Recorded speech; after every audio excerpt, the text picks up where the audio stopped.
오늘 함께 읽을 하나님의 말씀은 마태복음 16장입니다. 마태복음 16장, 제가 가진 성경은 신약성경 27쪽입니다. 신약성경 27쪽입니다.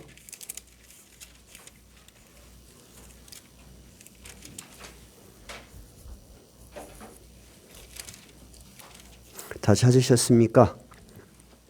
지난주에 이어서 주제 설교를 이어가겠습니다.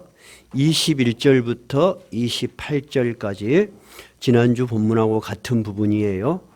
같이 읽도록 하겠습니다. 이때로부터 예수 그리스도께서 자기가 예루살렘에 올라가 장로들과 대제사장들과 서기관들에게 많은 고난을 받고 죽임을 당하고 제3일에 살아나야 할 것을 제자들에게 비로소 나타내시니 베드로가 예수를 붙들고 항변하여 이르되 주여 그리 마옵소서, 이 일이 결코 죽게 미치지 아니하리이다.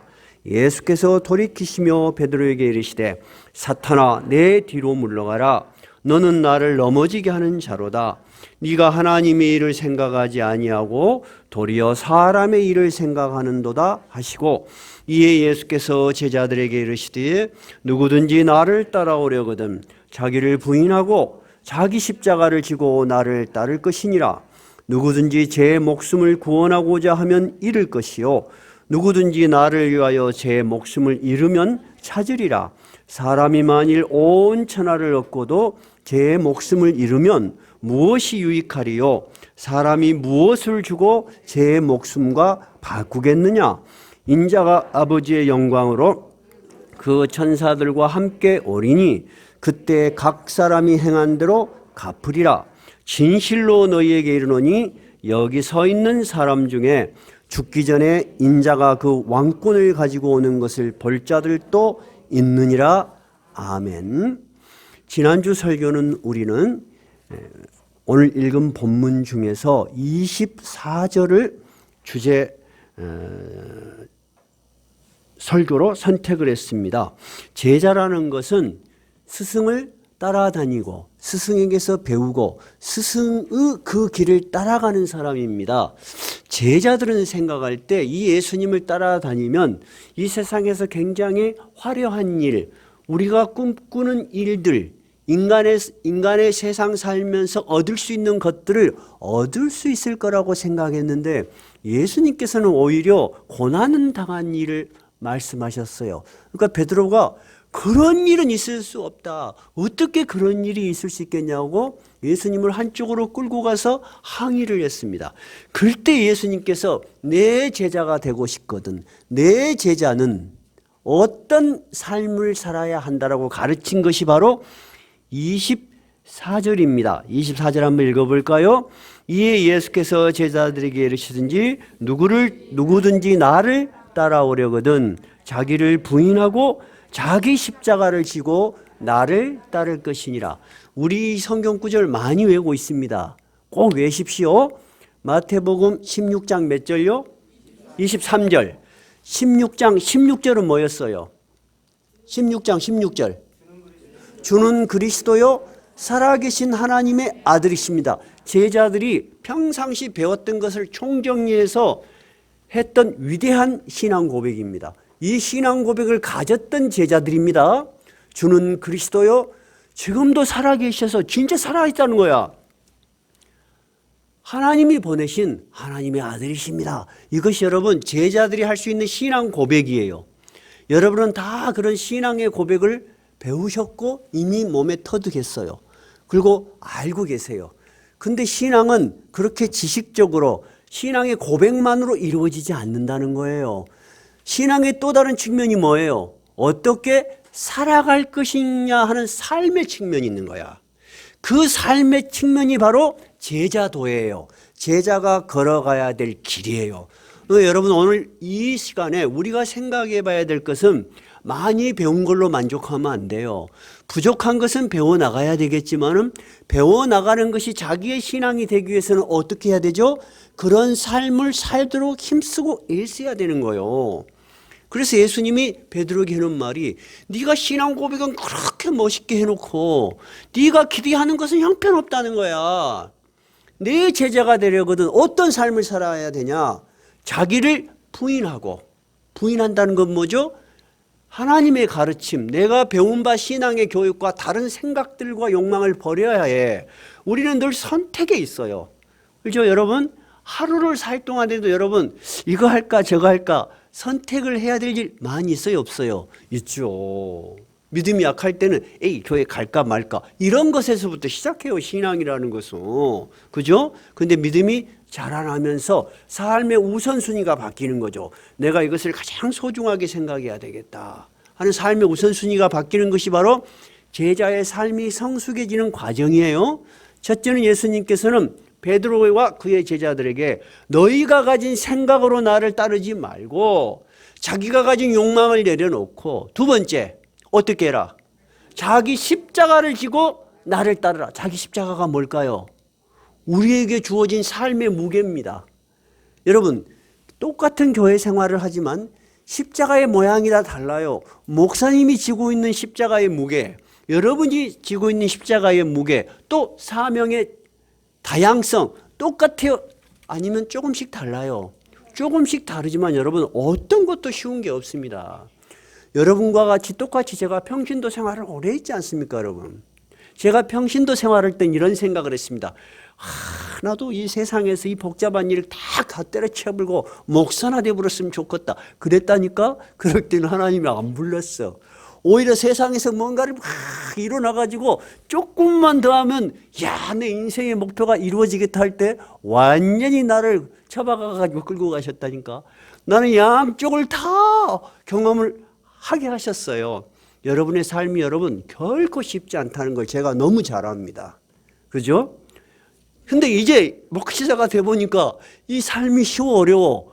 이거 쉽지가 않아. 그래서 사도들의 삶이 우리가 본받아야 될 현실의 삶이야.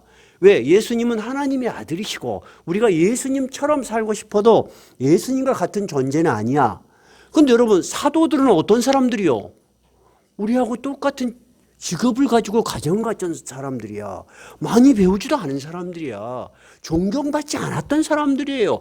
그런데 예수님께서 그 못 배운 그들, 이름도 없는 그들을 불러다가 제자들이라고 삼으시고 한번 생각해 봐요. 우리가 흔히 전라도 말로 말하자면은 사람들 중에서 조금 처진 사람들이야. 전라도 말로는 그걸 보고 뭐라고 하냐면 떨거지들. 그래요. 예. 모질한 사람들을 태우다가 너희들이 내 제자야. 참 예수님은 신기하시다 하셔. 딱 누구만 데리고 다녀도 와, 저 사람이 예수를 따라다니구나. 예수가 대단하겠다. 그래야 될 건데 누가 봐도 아이고 저것들이 제자래. 이런 사람들을 데려다가 자기를 부인하고 자기 십자가를 지고 마지막 나를 따르라. 여러분 쉬워요 어려워요? 말은 굉장히 명쾌하고 시적이고 철학적이고 관념적인데 정말 쉽지 않아요. 왜 쉽지 않은가 한번 생각을 해볼까요? 자, 예수님 자신이 제일 먼저 이 십자가를 지셨어 안 지셨어? 지셨어.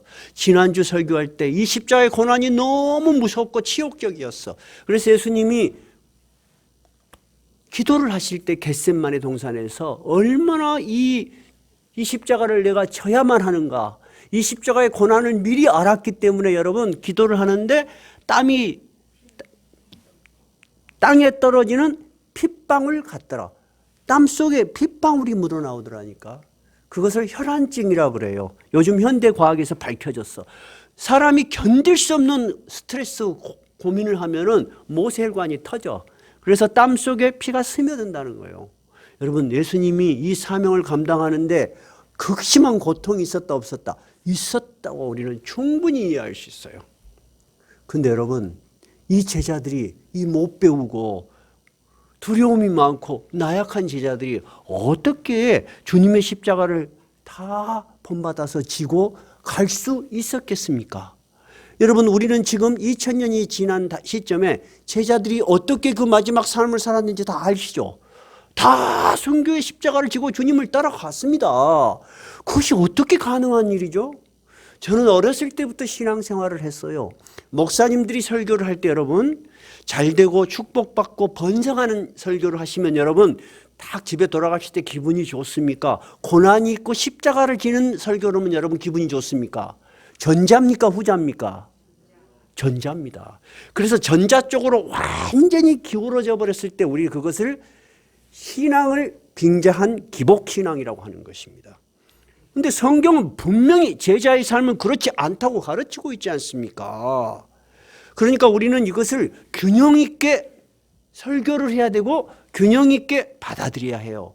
우리가 현실을 살아가면서 우리에게 주어진 많은 시간과 노력을 해서 우리가 살아갈 때 좀 더 나은 삶, 좀 더 행복한 삶을 위해서 힘쓰고 애쓰는 건 여러분 당연하게 옳은 것입니다. 저는 늘 그것을 옳다고 봅니다. 그렇지 않았으면 주님이 기도를 가르치실 때 너희의 일용할 양식을 위하여 기도하라. 그렇게 가르칠 리가 없어요. 하나님께서 이 세상 천지를 만물을 만드실 때 제7일은 어떻게 해라 그랬어요?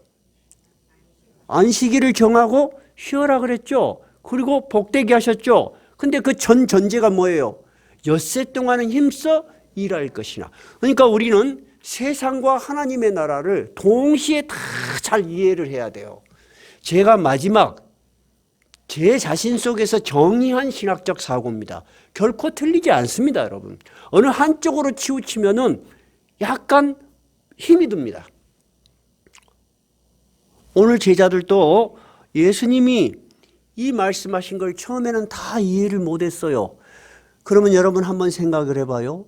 이 제자의 길이 주님이 말씀하신 것처럼 자기를 부인하고 자기 십자가를 지고 나를 따르라는 것이 쉬운 길이다, 어려운 길이다. 분명히 어려운 길이요. 예수님께서도 어려운 길이셨지만 드디어 승리를 하셨어.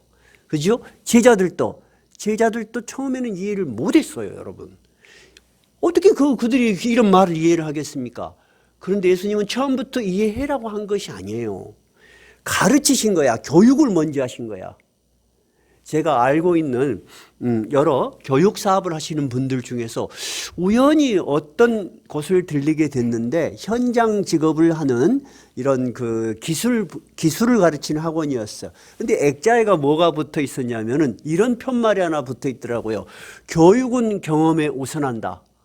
아, 그 말이 굉장히 의미가 있어요. 여러분, 교육을 받으면 다 이해해요? 아니에요. 근데 교육을 안 받으면 어때요? 어떤 일을 경험할 때 대비가 안 돼. 그러니까 교육은 경험에 우선한다는 말이 진짜 교육의 중요한 철학이야. 그래서 내가 그분한테 물어봤어. 이것을 어디서 옮겨서 적은 겁니까? 당신이 생각한 겁니까? 그 사람이 생각한 거래. 그 사람이 면허증이 우리나라에서 20몇 개 돼. 우리나라에 있는 면허증 거의 다 땄어요. 그리고 어느 분야는 장인, 명장의 그걸 가지고 있어. 자기는 뭐든지 그렇게 뭐 배우고 싶대. 안 써먹어도 배운대. 그런 사람도 있더구만. 나는 하나를 배워도 다 써먹지도 못하고 죽을 것 같구만. 하여튼 그 양반은 그런 기술적인 재능이 많더만. 예수님도 제자들에게 먼저 이 일이 일어나기 전에 너희들이 배워라 하는 거예요. 근데 제자들은 여러분 자기의 힘으로 이 길을 갈 수 없습니다. 제자들은 예수님이 십자가에 죽을 때 신문을 당할 때 베드로는 어떻게 이야기했어요? 나는 저 사람 모른다고 3번이나 부인했잖아요. 왜? 살라고. 무서우니까. 간단해. 무서우니까. 십자가에서 주님이 죽을 때 어떻게 했어요? 들은 다 도망갔어요. 그리고 문을 걸어 잠그고 두려웠어요. 왜 문을 다 걸어 잠궈요? 무서우니까. 간단해요, 여러분. 두려움은 인간을 완전히 의기소침하게 해요. 무슨 말을 해도 목회자인 제가 봐도 알아요. 아, 두려움이 침입했구나. 신앙도 여러분 두려움 앞에 직면해 있는 거야. 두려움이 오면은요, 신앙도 움츠려들어요. 근데 지금까지 했던 신앙의 고백이 있으니까 그 자기 신앙이 약한 것은 생각하지 않고 다른 생각들을 하는 거예요. 그럴 수 있겠죠. 이 제자들하고 똑같아요. 그런데 진짜 죽은 지 3일 됐는데 예수님이 약속대로 닫힌 문 사이로 싹 들어오셨어. 제자들은 놀라운 신앙의 경험들을 한 것이죠. 예수님께서 오늘 그 이야기를 하는 것입니다. 28절 한번 읽어봐요. 28절 한번 읽어봐요. 진실로 너희에게 이르노니 여기 서 있는 사람 중에 죽기 전에 인자가 그 왕권을 가지고 오는 것을 볼 자들도 있느니라. 너희가 배운 바대로만 배운 것으로만 완성되지 않는다는 거야. 너희들이 살아있을 때 분명히 내가 누군지를 알게 되는 기회가 있을 것이다. 그것이 바로 부활의 능력입니다. 제자들은 죽음도 이기시는 예수님을 만나고서 너무 놀랬던 거예요. 그때 예수님이 첫 번째 하신 말씀이 뭐예요? 너희에게 평강이 있을지어다. 그리고 두 번째 하신 것이 뭐예요?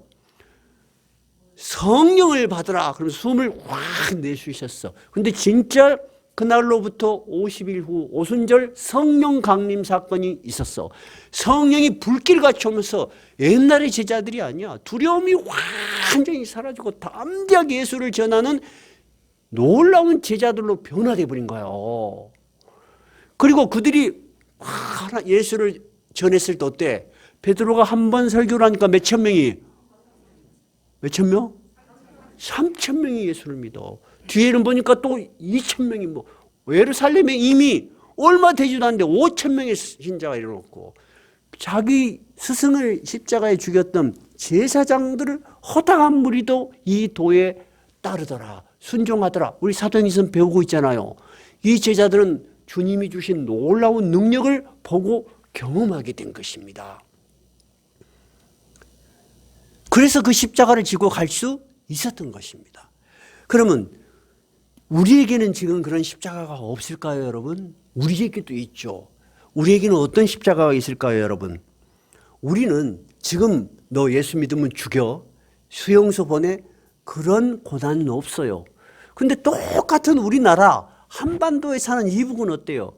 지금도 초대교회하고 똑같이 예수를 믿거나 찬양을 하나 성경을 가지고 있거나 전도를 하면은 정치범 수용소에 끌려가서 평생 노동을 당하거나 공개 처형으로 죽습니다.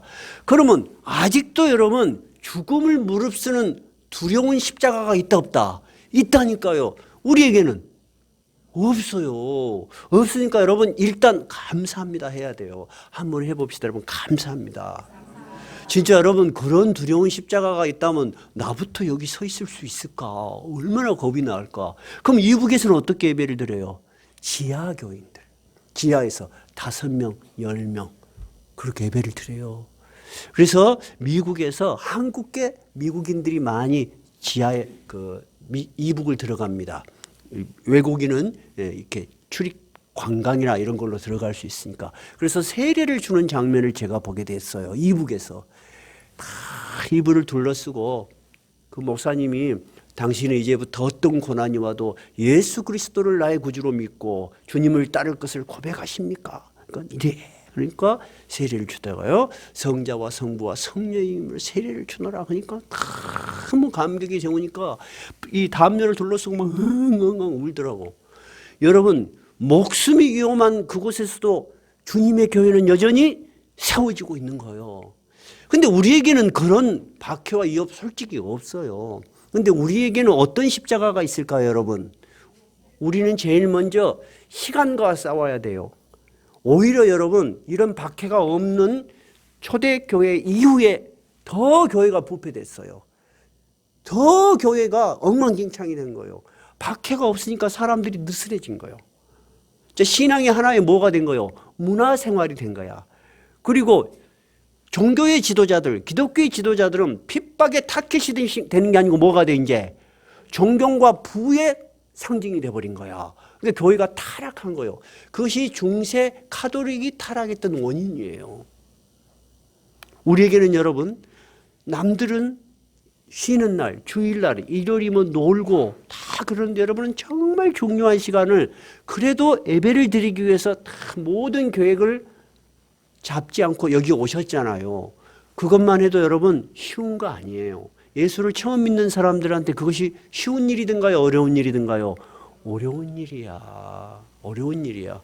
근데 제가 이제 믿음의 성장 과정을 이렇게 봐요.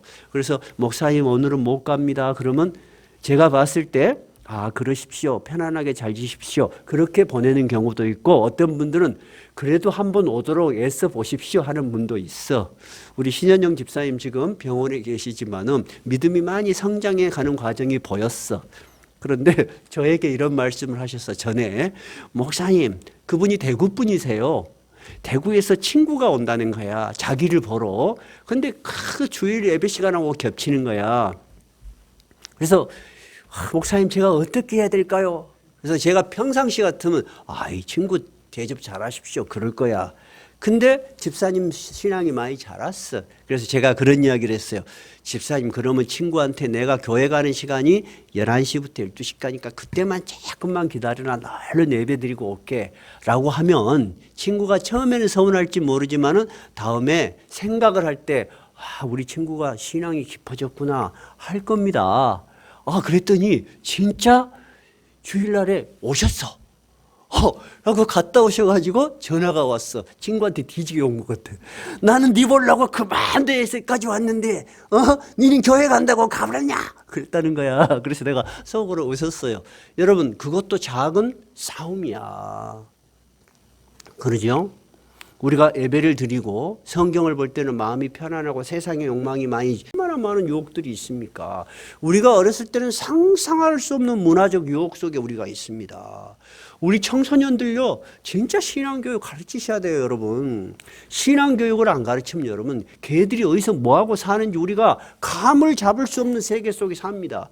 이 스마트폰 하나 안에 성인들이 볼 수 있는 건 다 들어있습니다. 여러분 이런 유혹과 싸워나가는 거 결코 쉬운 거 아니에요. 우리 어른도 마찬가지야. 그래도 신앙이 있기 때문에 완전히 넘어지지 않는 거야. 중독되지 않는 거야.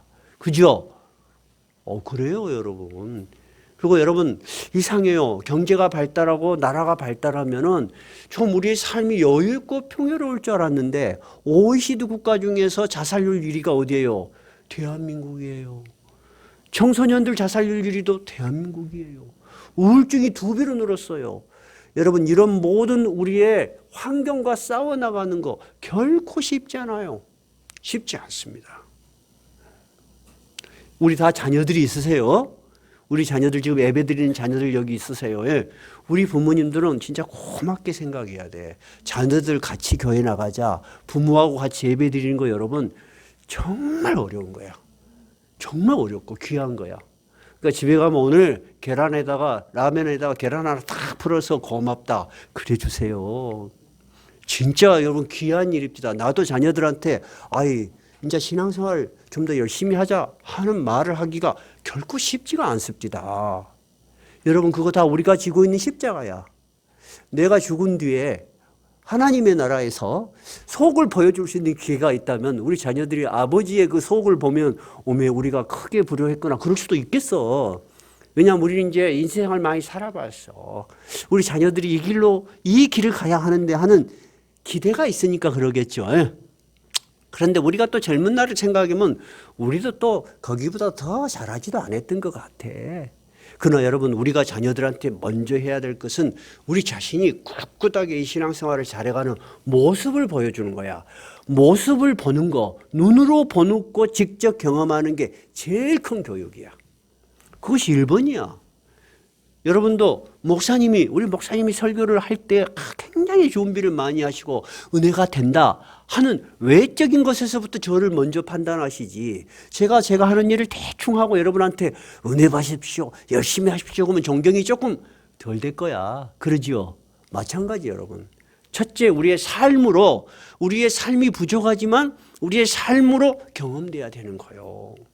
여러분 우리가 지고 가는 십자가도 결코 쉽지 않은 거예요. 그러면 우리가 오늘 그 마지막 질문입니다. 제자들이 왜 이렇게 어려운 십자가를 지고 자기를 부인하고 십자가를 지고 주님을 따라야 하냐? 우리의 신앙의 목표가 뭐냐는 거예요. 여러분 이 세상 모든 일에는 보상이 있어요 없어요? 있어야 돼. 여러분 직장 다니는 거 아침 되면 다니고 싶어 안 다니고 싶어? 안 다니고 싶지. 근데 왜 가? 돈을 주잖아. 돈 안 주는데 여러분 가서 그렇게 한 달 동안 일할 수 있어? 박응선 집사님 돈 안 준지도 가서 일할 수 있어? 없다잖아. 보상이 있기 때문에 우리가 노력을 하는 거예요. 예수님도 보상이 없다면 이 길을 따라오라고 하지 않아요. 그런데 한번 생각해 봐요. 예수님이 우리에게 주는 보상이 이 세상에서 얻을 수 있는 거라면 예수님이 줄 필요가 뭐가 있어요? 우리가 세상에서 얻으면 되지. 그죠? 그러면 이 세상에서 줄 수 없는 어떤 것을 우리에게 주신다고 하는 걸까? 오늘 그것이 마지막, 제자도의 마지막 소망과 영광입니다. 우리는 왜 이 길을 걸어야 되느냐? 우리가 바라는 소망이 뭐냐? 그 다음에 그 소망은 결국이 얼마나 영화로운 것이냐? 거기에 대한 분명한 확신이 없으면 여러분, 이제 우리는 지금부터 시험에 드는 거예요. 제가 이 설교를 3번에 나눠서 교회란 무엇인가, 제자도, 오늘 제자의 소명과 영광이라는 제목으로 설교를 하고 싶었던 건 뭐냐면, 우리 교회가 요즘 당하는 문제가 나이 드셔서 당하는 시련들이야, 지금. 이 시련에 대해서 이해를 하지 않으면 다 넘어지겠다. 이게 다 넘어져. 안 넘어질 사람 없어. 왜? 여기 있는 사람 다 건강하잖아. 그지? 근데 지금 믿음에 힘든 사람들은 다 어떤 사람들이야? 갑자기 병이 온 거야. 그런 거 아니요? 거기서부터 시작한 거야. 근데 우리는 병 안 들까? 들어. 내가 살면 얼마나 더 살까? 여러분, 삶의 끝에서부터 지금을 보면 환히 보여. 우리도 길을 잘 몰라요. 길을 잘 몰라서 막 헤매고 갈 땐 여러분 어려워 안 어려워? 굉장히 어려워. 근데 길을 다 마지막까지 갔어. 돌아오는 길은 쉬워 안 쉬워? 쉽지. 인생은 항상 끝에서 처음을 바라보면 아주 쉬워요. 근데 아직 안 가본 길을 전혀 노선을 정하지 못하면요, 길이 어렵고 힘들게 느껴져. 여러분, 길이란 건 뭐요? 길이란 게 뭐예요, 여러분? 한번 길을 정의해봐요. 길이 뭐요? 제자도. 제자가 걸어가야 될 길이죠. 잘 생각해봐요. 길이 뭐요? 목표까지 가는 과정입니다. 그게 길입니다, 여러분. 목표가 없는 길은 길이라고 하지 않고 방황한다고 하는 것입니다. 우리는 목표가 있습니다. 그럼 예수님도 목표를 분명히 초점을 정해놓은 거야. 오늘 본문을 볼까요? 25절. 자, 이 제자가 왜 이 길을 따라야 하는가? 25절부터 한번 읽어봐요. 시작. 누구든지 제 목숨을 구원하고자 하면 잃을 것이요, 누구든지 나를 위하여 제 목숨을 잃으면 찾으리라. 사람이 만일 온 천하를 얻고도 제 목숨을 잃으면 무엇이 유익하겠느냐? 사람이 무엇을 주고 제 목숨과 바꾸겠느냐? 잘 들어봐요. 천하를 얻을 수 있다는 거예요. 너도 나를 버리고 천하를 얻을 수 있어. 여러분, 천하를 얻고 싶어 안 얻고 싶어? 얻고 싶잖아. 그러니까 자꾸 생으면서 권력의 최고봉에 올라가 보시고, 그렇게 감옥을 들락달락 하면서 대기업을 일깨워보시고, 인간의 욕망은 끝이 없어. 천하를 얻더라도 무엇을 잃을 수 있다는 거야? 목숨을 잃을 수 있다는 거야. 그러면 이 목숨이 인간이 살아가는 목숨이요, 아니면 예수님이 말은 또 다른 목숨이 있는 거요? 어떤 것이 있는 거요? 또 다른 목숨이 있다는 거야. 그 사람은 자기의 인간의 수명밖에 못 살고 죽어. 영원한 생명을 못 얻고 나의 심판대 앞에 설 거다 이거예요. 남은 영원한 시간을 고통 속에 살 거다는 거예요. 예수님의 말씀이요. 그런데 이 세상에서 너희들이 비록 잃어버린 것이 있다 할지라도 나를 찾으면, 나를 위하여 너의 목숨을 잃는다면 너희들은 어떨 것이다? 그렇지요. 제 목숨을 찾으리라. 영원한 생명을 내가 너에게 줄 것이다 하는 것입니다. 그러면서 예수님이 27절 이렇게 약속을 하세요. 인자가 아버지의 영광으로 천사들과 함께 오리니 그때 각 사람이 행한 대로 갚으리라. 예수님은 자기가 죽을 걸 알아 몰라? 알아. 제자들이 순교의 십자가를 질 걸 알아 몰라? 알아. 근데 그렇게 끝나지 않는다는 거야. 내가 다시 자기가 행한 모든 것을 심판하는 그날에 너희들에게 충분한 보상을 해줄 것이다. 영원한 생명이 있다는 거야. 여러분, 영원한 생명이 있다는 것을 정말 실감을 해야 돼. 실감 안 하면 이 길 끝까지 못 가. 못 간다니까. 제가 제 집사람하고 이렇게 누워서, 우리는 오래전부터 그런 이야기를 했어요. 여보, 당신하고 나하고 이렇게 다 둘이 누워있지만 지금 자녀들도 없지 않습니까? 예? 언젠가 우리 한 사람 남겠지. 여러분, 맞아 안 맞아? 맞지. 지금 죄송한 이야기지만은 여기 정말 뜻밖의 일로 혼자 되신 분들 여러분 계시잖아. 이 세상 여러분, 끝없이 인간은 외롭지 않고 싶고, 그리고 영원히 갈취할 것 같은데 결국은 혼자 남는 거야. 혼자 남는 길이 인간이 걸어가는 길이야. 언제가 될지는 모르지만 여러분 분명한 의식을 가져야 돼. 근데 여러분 그 인간의 수명이 다하는 마지막 잘 살다가 아침이 되니까 돌아가신 분도 있겠지만 대부분 어떻게 죽습니까? 사고, 두 번째 질병. 생각만 해도 끔찍해. 끔찍해 안 끔찍해? 끔찍하잖아. 우리도 그런 일을 당할 수 있다고 각오를 해야 돼. 각오를 안 하면 두려움이 확 밀려와 버려요. 목사님 보면 알아요. 나는 그런 임종을 맞이하는 사람들 여러 번 겪었어요. 그리고 호스피스 선교를 제가 했어요. 호스피스 선교를 마스터를 하려면 그 시한부 인생을 사는 사람들한테 가서 간병을 하고 예배를 드려줘야 돼요. 그 이야기는 다음에 할 기회가 있을 거예요. 죽음 앞에 여러분 모두가 두려움에 쌓이는 것입니다. 그런데 신기한 것은요. 그 호스피스 병원을 운영하는 이제 이 원장이라고 하면 원장이고 목사님이라면 목사님이시죠. 우리에게 신학생들에게 호스피스 선교를 하기 위해서 온 신학생들에게 가장 두려워하는 사람이 목사와 장로들이더라. 그런 이야기를 하는 거예요. 여러분 그렇게 믿음이 가요? 그 말이 맞을 것 같아요? 실감이 나요? 제자들은 여러분 이 주님의 말을 처음에는 못 알아먹었습니다. 그런데 아까 제가 말씀드린 것처럼 주님이 하신 약속이 이루어지는 것을 그들은 경험했어요. 그것이 28절이에요. 내가 한 말이 너희들 실감이 안 나냐? 그러면 이런 일이 너희에게 있을 것이다 하는 것이 28절이죠. 진실로 너희에게 이르노니 여기 서 있는 사람 중에 죽기 전에 인자가 그 왕권을 가지고 오는 것을 볼 자들도 있느니라. 예수 그리스도의 부활의 능력, 오순절 성령 강림 사건, 초대교회가 무섭게 퍼져, 그리고 그 당시 세계 최강국 예수님을 십자가에 죽였던 나라가 어느 나라요? 로마에까지 기독교의 복음이 전파되면서 사도행전이 끝이 나죠. 로마에까지 교회가 세워지는 것을 제자들이 보게 된 것입니다. 그러니까 이 제자들은 예수님이 하신 말씀에 확신을 가지고 성령의 담대하게 하심을 따라서 모두 순교의 십자가를 지고 갔습니다. 여러분이 알고 있는 제자들 중에서 제일 먼저 순교의 십자가를 진 사람이 누굽니까? 사도행전에 나와 있는 제자 누구? 스데반은 집사입니다. 집사, 평신도 집사가 제일 먼저 순교했어요. 그 다음 이어서 사도 중에 누굽니까? 야고보입니다. 야고보는 헤로드 왕에게 목이 잘려 죽었습니다.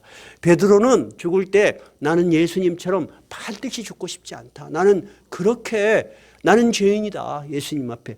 거꾸로 나를 죽게 해달라 그래서 십자가를 거꾸로 해서 죽었다고 제롬은 전하고 있습니다. 전승에 의하면 베드로의 동생 안드레는 어떻게 죽였냐? 안드레는 X자 십자가에서 죽었습니다. 여러분이 잘 아는 마태복음의 마태는 어떻게 죽었을까요? 마태 미늘창으로 찔려 죽었습니다. 미늘창은 창도 있고 도끼도 같이 딸린 창입니다. 그리고 여러분 나는 예수님을 보지 않고는 믿을 수 없다 했던 제자가 누구요? 도마는 어떻게 죽었을까요? 인도에서 창으로 몸이 관통되어 죽었습니다. 12사도가 전부 그렇게 죽었습니다. 그러면 가룟 유다 대신에 뽑힌 마띠아는 어떻게 죽었을까요? 마띠아는 예루살렘에서 돌팔매질을 당하고 참수형을 당해서 순교했습니다. 여러분이 잘 아는 바울은 어떻게 죽었습니까?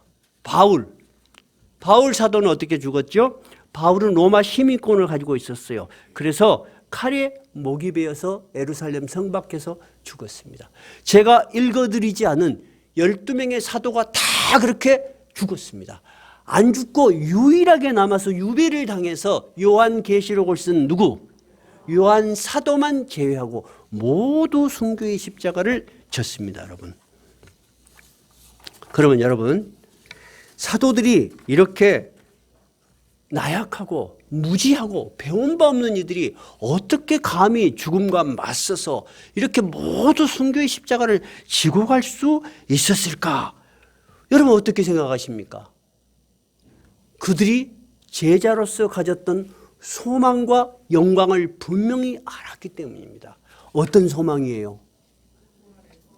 우리에게 부활이 있고 영원한 생명이 있고 주님께서 반드시 오신다는 확신이 있었기 때문입니다.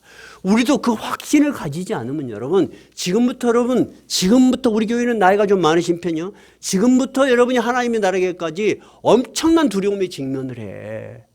그래서 우리도 저녁 예배를 드리면서 우리 다시 각오하세. 우리 흔들리지 말고 죽세. 그러니까 그러자 그러더만. 그래서 내가 하나 부탁 그랬어. 그러면 내가 먼저 갈 거니까 자네가 뒤에 오소. 남자들은 웬만하면 먼저 가려고 그래요. 왜냐면 여자들이 좀 도와줘야 저한테 좋겠어요. 그런 걸 보면 여자들이 더 믿음이 좋은 것 같아. 그래서 내가 천국에 먼저 가 있어서 집사람 오면 아는 척 해준다 그랬더니까 아는 척 안 했으면 좋겠다고 합디다만 그래도 내가 아는 척 좀 하겠다 했습니다. 여러분, 우리가 유머스럽게 이야기했지만 그것이 우리에게 굳은 믿음으로 이성적으로 교육적으로 경험적으로 확신이 돼야 돼. 그렇지 않으면 누구나 그런 두려움에 직면을 한다니까. 나는 그런 사람들을 많이 봤어.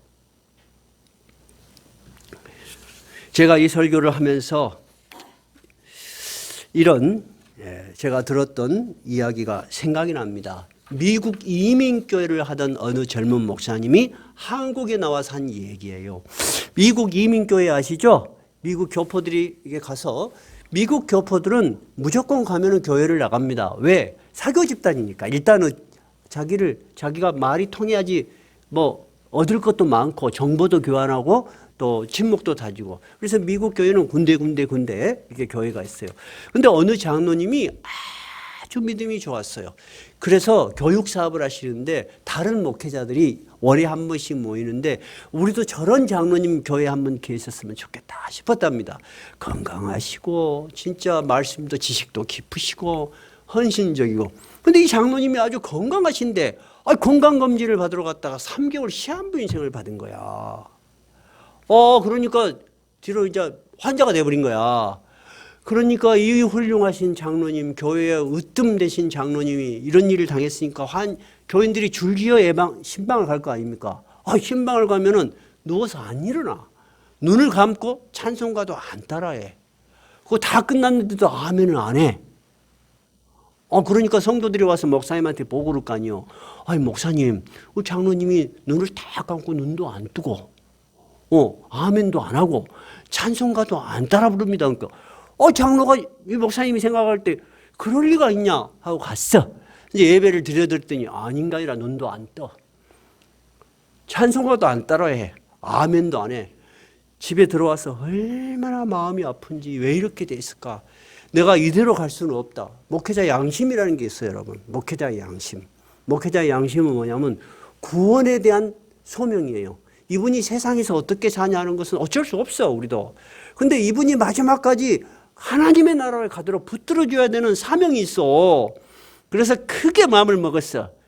자기 아버지 뻘 되는 장로라니까. 이 목사는 젊은 목사요. 그래서 젊은 목사가 큰 소리로 혹시 장로가 못 듣는지 모르겠다 싶어서, 장로님, 이 세상에서 아무리 훌륭한 일을 많이 해도 예수님을 나의 주님으로 믿지 않는다면 구원받지 못한다는 거 아시죠? 그렇게 했어. 장로가 누워있더만 벌떡 일어났어. 그러더만 예수 듣기도 싫소. 뒤로 눕어서 죽어버렸어. 여러분, 충격이요 안 충격이요? 충격이요. 그럴 수 있어. 진짜 그럴 수 있어. 죽음의 두려움이란 건 여러분 무서운 거예요. 이 시간이 지나면서 극복이 대부분 되시겠지만 신앙이 있기 때문에 저는 극복되는 분들을 많이 봤어요. 되시겠지만 여러분 막상 당하면 어때? 엄청 두려운 거야. 나 그래서 이런 일을 겪으면서 우리 장삼리 권사님이 생각이 났어. 권사님은 얼마나 그 당시 힘드셨을까. 그래서 오늘 이 말은 장삼리 권사님한테 허락을 받고 지금 설교하는 거예요. 내가 전화를 했어. 장 권사님 그 당시 얼마나 힘드셨습니까?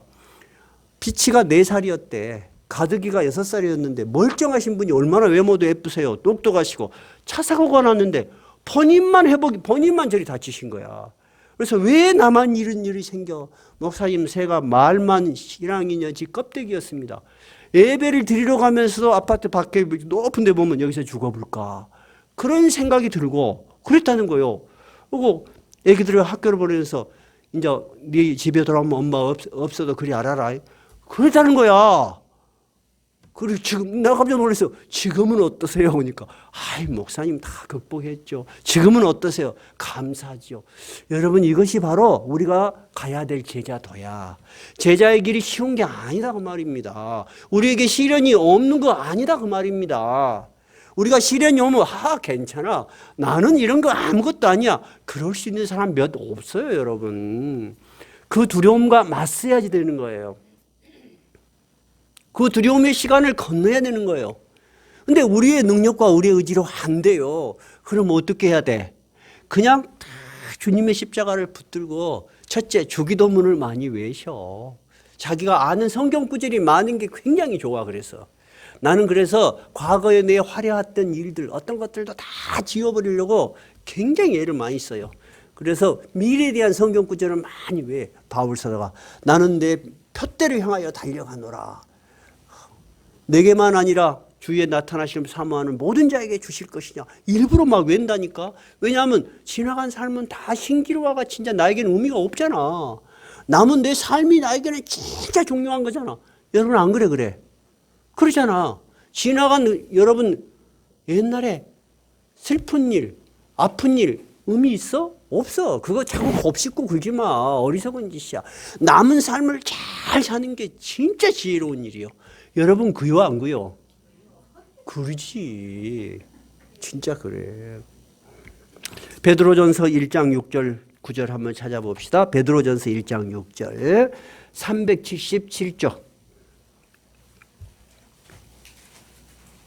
1장 6절 제가 가진 성경은 377쪽이에요. 1장 6절입니다. 1장 6절 시작. 그러므로 너희가 이제 여러 가지 시험으로 말미암아 잠깐 근심하게 되지 않을 수 없었으나 오히려 크게 기뻐하는도다. 너희의 믿음의 확실함은 불로 연단하여도 없어질 금보다 더 귀하여 예수 그리스도께서 나타나실 때 칭찬과 영광과 존귀를 얻게 할 것이니라. 예수를 너희가 보지 못하였으나 사랑하는도다. 이제도 보지 못하나 믿고 말할 수 없는 영광스러운 즐거움으로 기뻐하나니 믿음의 결국 곧 영혼의 구원을 받음이라. 우리 믿음의 결국은 어디 도달하는 거예요? 영혼의 구원에 도달해. 그런데 잘 들어봐요. 우리가 잘못 이해를 하면 영혼의 구원이니까 지금 살아서 아무 관계없고 죽으면 하늘나라에 간다. 이렇게 이해하면 안 돼요. 이 영혼이라는 헬라어 원어는 푸시케라는 단어를 쓰는데 뭐냐면 하나님의 영혼이 들어가서 살아있는 전 인격체를 이야기하는 것입니다. 전 인격체. 우리가 참으로 구원을 얻는다고 말입니다. 우리가 살아서는 어떤 구원의 감격이 있어요? 예수 그리스도를 몰랐을 때는 느끼지 않았던 영혼의 편안함, 위로, 감사 넘쳐야 되는 거예요. 살아서는 늘 감사가 넘쳐야 돼요, 여러분. 감사합니다. 감사합니다. 왜? 우리도 최선을 다해서 살잖아. 그런데도 우리가 안 되는 일도 있잖아. 근데 우리 눈에 그렇게 보일 뿐이야. 하나님은 주의 제자들에게 다양한 삶 속에서 하나님을 붙들고 주의 길을 따라오는 것을 반드시 기억하시고 갚으신다고 약속하시잖아요. 그러니까 우리는 인생을 두 가지로 사는 거야. 이 세상 사는 사람들이 삶을 살면서 그 삶을 십자가를 무게로 십자가의 사명으로 감당해 가는 거야. 그러니까 우리는 공짜가 없어. 우리에게는 모든 것이 하나님에게는 기억되는 상이야. 두 번째는 죽음으로 끝나지가 않아. 끝나지가 않아. 우리나라에서 제일 좋은 병원이 어디요? 삼성제일병원을 설립한 설립자들이 누구요? 이병철 씨, 이건희 씨 다 똑같은 나이에 죽었어. 78세, 9세. 다 그 나이 되니까 그 사람들의 운명이야. 그것밖에 못 살아. 병원이 아무리 시술이 좋아도 못 살아. 오히려 고생만 더 많이 해. 5년 동안 의식도 없이 사람이 그러다가 죽는 것도 쉬운 게 아니야. 며칠 전에 노태우 대통령이 죽었습니다. 그죠? 대통령일 때는 얼마나 화려했습니까? 그보다 전두환 대통령은 또 얼마나 강력한 권력을 휘둘렀습니까? 근데 전두환 대통령 지금 재산 얼마밖에 없대요? 28만 원밖에 없대요. 사람들한테 그래 시달리잖아. 요거도 먹고. 노태우 대통령은 손의 위축증, 말은 알아먹고 의식은 있는데 아무 표현을 못해. 10년 동안. 여러분 인간의 삶이라는 것이 그렇게 화려하지가 않습니다. 그렇죠? 그런데 우리는 똑같은 인간의 삶을 사는데 살면서 감사와 평화가 있고 이제 영원한 하나님의 나라에 들어가는 분명한 소망과 영광이 우리를 기다리고 있습니다. 그 믿음이 우리가 제자의 길을 걸어가야 될 목표점이고 의미이고 가치입니다. 오늘 이 주님의 말씀이 여러분에게 큰 위로와 힘이 되시기 바랍니다. 찬송가 435장입니다.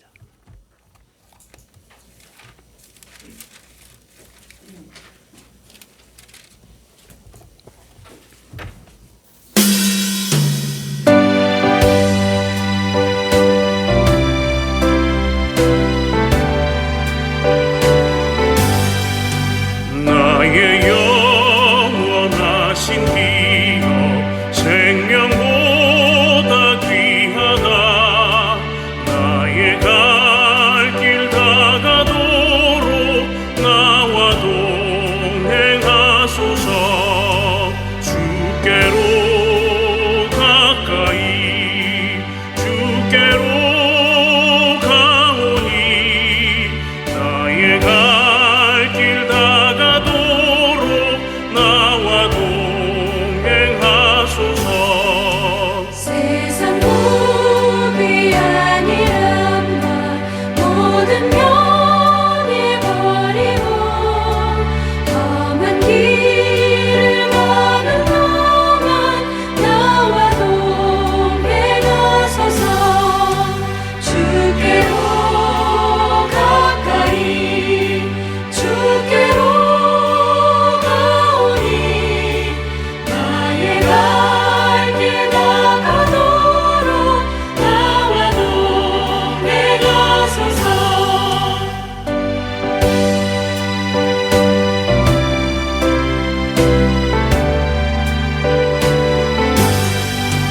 어두운 골짜 지나가며 험한 바다 건너서 천국 문에 이르도록 나와 동행하소서. 주께로 가까이 주께로 가오니 나의 갈 길 다가도록 나와 동행하소서.